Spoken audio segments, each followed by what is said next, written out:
নমস্কার বন্ধুরা, অনেক দিন ধরে সেরকম কোনো ভিডিও দেওয়া হয়নি, শরীরটা খুব খারাপ থাকার জন্য। তো আজকে একটা ভিডিও নিলাম। যেটা বানিয়েছি সেটা হচ্ছে রসুন ভর্তা। আমি জানি না, এটা আমার মেয়ে ফেসবুকে দেখেছে, দেখে বলছে আমাকে একটু রসুন ভর্তা বানিয়ে দেবে।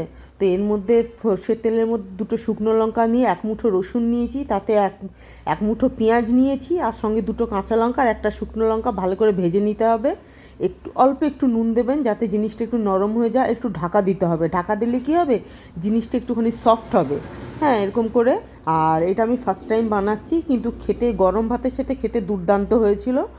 আর আগে কোনো দিন বানাইনি, এটা আমার মেয়ের আবদারেই বানানো। এ দেখুন, আমার ভাজা হয়ে গেছে, জিনিসগুলোকে আমি এরকম করে তুলে নিচ্ছি, কড়াই থেকে তুলে নিলাম। আর পেঁয়াজ, রসুন আর কাঁচা লঙ্কা আর শুকনো লঙ্কা ভেজে করেছি। এবার এগুলোকে এক সাইডে করে নিয়েছি। এবার সঙ্গে নিয়েছি একটুখানি নুন আর কাঁচা পেঁয়াজ কুচি আর একটু হচ্ছে কাঁচা সর্ষের তেল। এবার এগুলোকে একসাথে করে ভালো করে মাখতে হবে। এখন দেখছি ভর্তা রেসিপিটা খুব ইন ফ্যাশন, মানে চলছে ফ্যাশনের মতন, মানে ইন ট্রেন্ডিং চলছে ভর্তা, শিম ভর্তা, বিট ভর্তা। তো আমার মেয়ে দেখে বললো, তুমি তো সব রকমই ভর্তা করছো, তার আগে আমাকে একটুখানি রসুনের ভর্তা করে খাওয়াবে। তো আমি বললাম, বল। তো আমাকে রেসিপি বলে দেওয়ার পর আমি এরকম বানিয়েছি। তো বাড়িতে আপনারা এরকম ট্রাই করতে পারেন। অবশ্যই এটা গরম ভাতের সাথে খাবেন।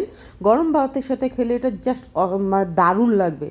তো রেসিপিটা কেমন হলো জানাবেন। প্লিজ আমার চ্যানেলটা একটু সাবস্ক্রাইব করবেন, আর আমাকে একটু কমেন্ট করবেন, লাইক করবেন। আমি নিয়মিত ভিডিও আমার দেওয়া হচ্ছে না, তুমি চেষ্টা করো নিয়মিত ভিডিও দেওয়ার। সবাই আমার পাশে থাকবেন, সবাই ভালো থাকবেন।